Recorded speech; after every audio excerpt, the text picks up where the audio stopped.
안녕하세요. 기러기 라이더입니다. 오늘 내용은 BMW F850GS를 타면서 느낌점을 말씀드릴까 합니다. 19년식 F850GS 너머를 1년 정도 타다가 21년식 F850GS 어드벤처로 기변해 현재 1년 정도 타고 있습니다. 오늘 내용의 포인트는 F850GS 너멀, F850GS 어드벤처 모델의 시승 후기 내용입니다.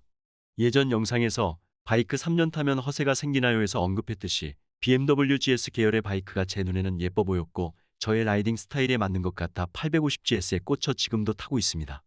명칭을 850 노멀, 850 어드벤처라고 줄여서 표기하겠습니다. 850 노멀과 어드벤처는 같은 엔진, 프레임, 서스펜션을 공유하기 때문에 기본 뼈대는 같은 바이크라 보시면 됩니다.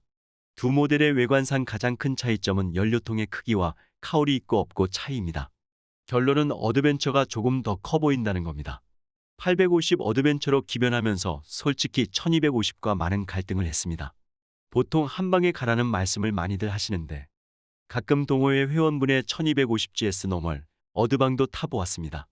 850 어드벤처와 1250 어드방의 가격 차이는 1000만 원 정도 나며 모든 면에서 1250이 좋다는 건 누구나 알고 있는 사실이지만 저의 개인적인 입장에서는 실용성이 우선이었고 저의 라이딩 스타일로 볼 때 850 어드벤처가 적당하다고 생각했습니다. 바이크 금액 차이가 큰 부담이 된 것도 사실이고요. 저의 라이딩 스타일은 주말 취미로 투어를 즐기고 때로는 복잡한 도심에서 관광 투어도 하고 가끔 출퇴근용으로도 사용하는지라 1250 어드벤처의 덩치가 부담스럽게 느껴졌습니다. 850 어드벤처를 선택하게 된 이유는 그렇게 작아 보이지도 않고 물건 수납도 어느 정도 할 수 있고 승차감이 편안한 느낌의 바이크가 850 어드벤처였습니다. 저는 오프로드는 경험이 없기에 온로드 위주의 시승후기입니다. 지금부터의 내용은 제가 타본 경험을 바탕으로 한 시승기이기에 개인적인 성향이 강하며 잘못된 부분이 있을 수 있습니다. F850GS와 F850GS 어드벤처 바이크에 관심이 있거나 구매 의사가 있으신 분을 위해 참고용으로 제작했습니다. 두 종류의 바이크가 좋다, 안 좋다는 내용보다는 노멀과 어드벤처의 차이점에 중점을 두었습니다. 먼저 시트고입니다. 저는 185cm에 82kg의 체격이라 시트고는 문제가 되지 않아 GS 계열을 다루기에 좋은 조건입니다. 850 어드벤처가 재원상 860cm 정도로 알고 있는데 순정 시트 기준으로 제가 승차했을 때 뒤꿈치는 닿지 않고 까치발보다는 편안한 앞꿈치가 닿는 정도입니다. 탈 때 자세는 허리 세우고 앉아서 타는 느낌이며 편안한 자세에서 손을 뻗으면 손가락이 그립에 닿는 정도입니다. 다음은 외관입니다. 850 노멀을 타다가 어드벤처로 넘어왔을 때 첫 인상은 기름통, 일명빵이 크다는 느낌과 앞타이어가 너무 얇다는 게 저의 첫 느낌이었습니다.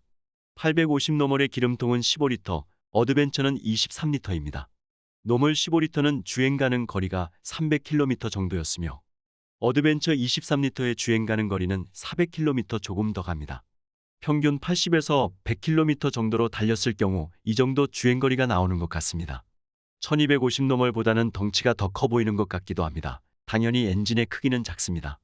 850 어드벤처에는 앞부분에 카울이 덮여 있는데 이게 달려있어 바이크가 커 보이고 앞정면에서 봤을 때 바이크의 너비가 상당하며 앞에서 보면 탑승자의 가슴 아래는 바이크에 묻혀 보이지 않습니다. 승차했을 때 무릎 이하 종아리는 프론트 카울이 감싸주는 느낌이 들어 다리의 주행풍도 어느 정도 막아줍니다. 덩치에 비해 전륜 타이어가 21인치에 90에 90 사이즈라 타이어 폭이 얇아 보이는데 솔직히 약해 보인다고나 할까. 오프로드 주행성을 감안해서 폭이 얇은 타이어를 사용한다고 하는데 로드 위주로 타는 사람을 감안해 조금 큰 사이즈의 타이어를 옵션으로 선택할 수 있게 했다면 좋지 않았을까라는 생각도 듭니다. 얇다고 해서 아직 타이어 때문에 문제가 생긴 적은 없습니다.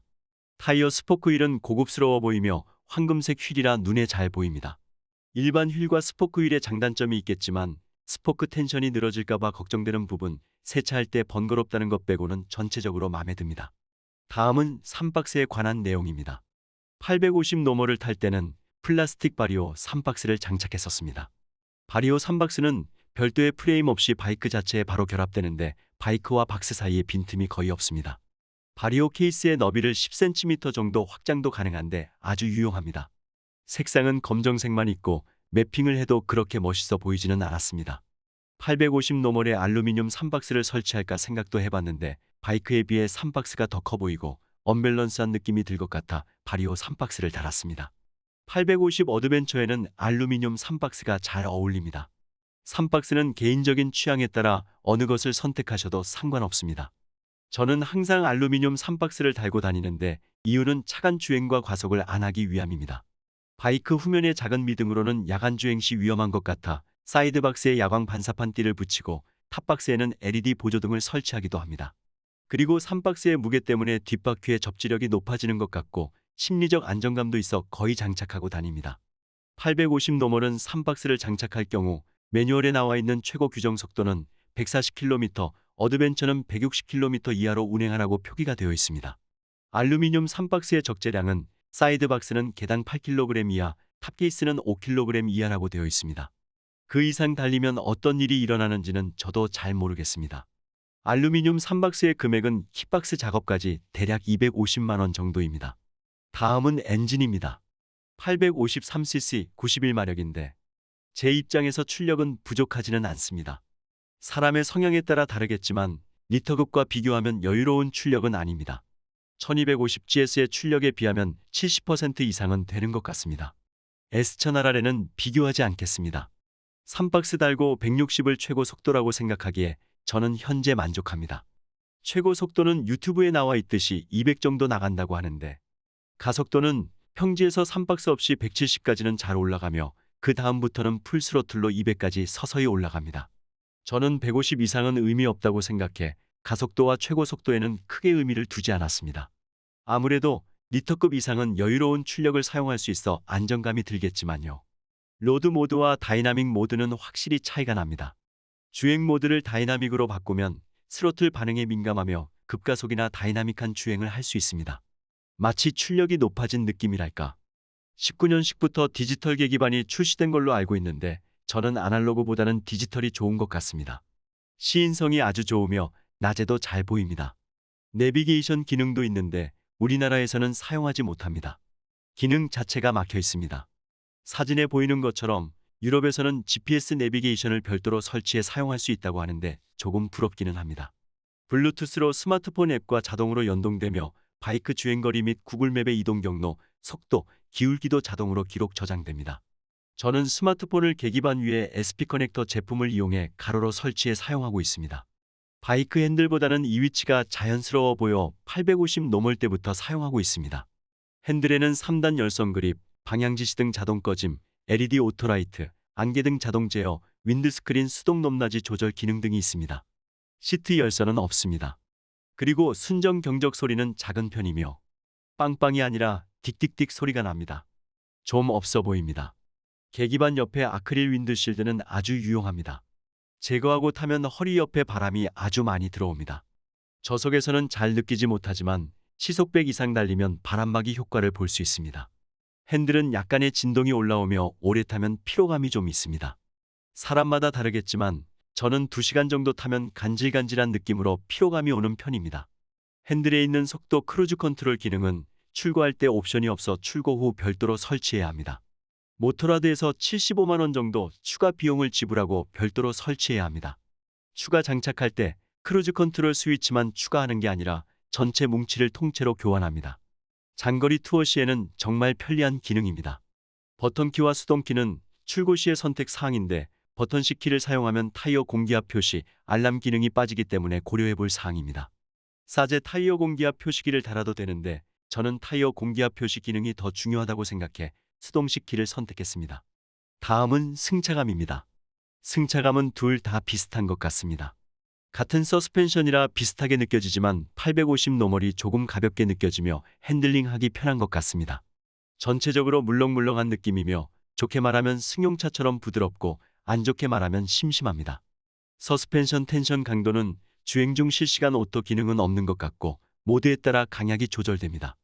1250은 주행 중 서스펜션이 자동으로 강약 조절이 된다고 하는데 정확히는 모르겠습니다. 1인 탑승, 1인 탑승의 3박스, 2인 탑승 3가지 모드로 변경할 수 있는데 모드를 바꿀 때마다 자동으로 시트고가 올라갔다 내려갔다 합니다. 1인 탑승이 제일로 낮아지고 나머지는 뒷자리 탑승 무게 때문에 시트고가 올라갑니다. 서스펜션도 단계별로 조금씩 딱딱해지는 것 같습니다. 다음은 제동력입니다. 제가 근래 타본 바이크 중 S1000XR, S1000RR, 1250 어드방 등과 비교해보면 GS 브렘보 계열은 비슷한 것 같으며 S1000XR, S1000RR보다는 반응이 느린 것 같습니다. 다른 바이크와 마찬가지로 앞브레이크는 아주 민감하게 반응하며 뒷브레이크는 약간 밀리는 느낌입니다. 저는 속도 60 이하에서는 뒷브레이크 사용 비중을 70에서 80%, 고속에서는 앞브레이크와 뒷브레이크 비중을 50대 50으로 사용합니다.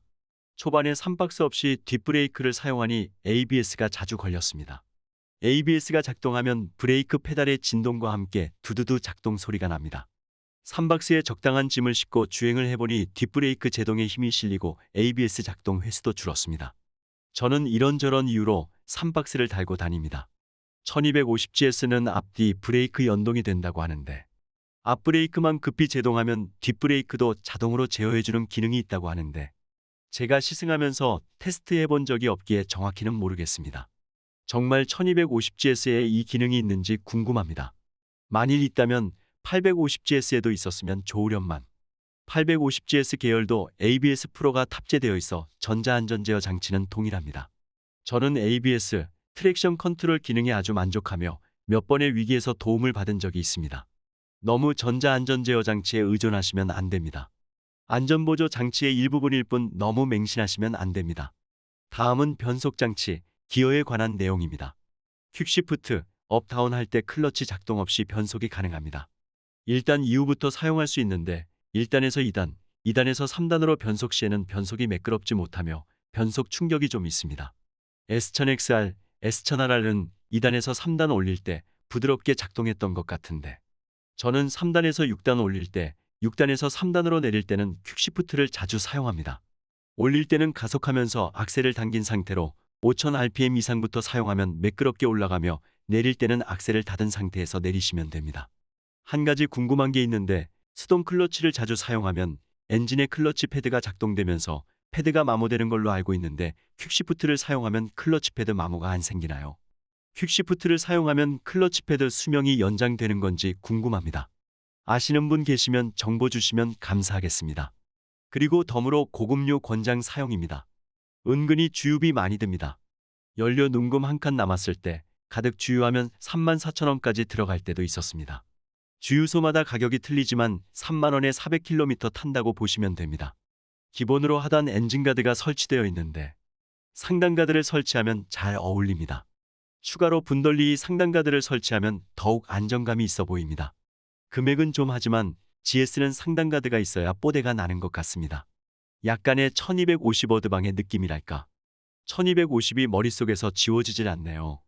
GS를 타는 사람이라면 그 누구도 피해갈 수 없는 1250어드방의 뽐뿌는 어쩔 수 없나 봅니다. 그리고 마지막으로 제꿍입니다. 저는 1년 동안 3번의 제꿍을 했는데 제꿍을 하면 사이드박스 아래쪽 모서리 플라스틱 부분과 엔진 하단가드만 땅에 닿습니다. 핸들 그립과 카울은 땅에 닿지 않습니다. 취미로 타는 일반인이기에 바이크에 대한 전문 지식이 부족합니다. 두 기종을 타본 라이더로서 경험치에서 느낀 시승 후기라 그냥 재미로 봐주시면 감사하겠습니다. 혹 잘못된 부분이 있거나 궁금한 부분은 댓글로 남겨주시면 아는 한도 내에서 답변 드리겠습니다.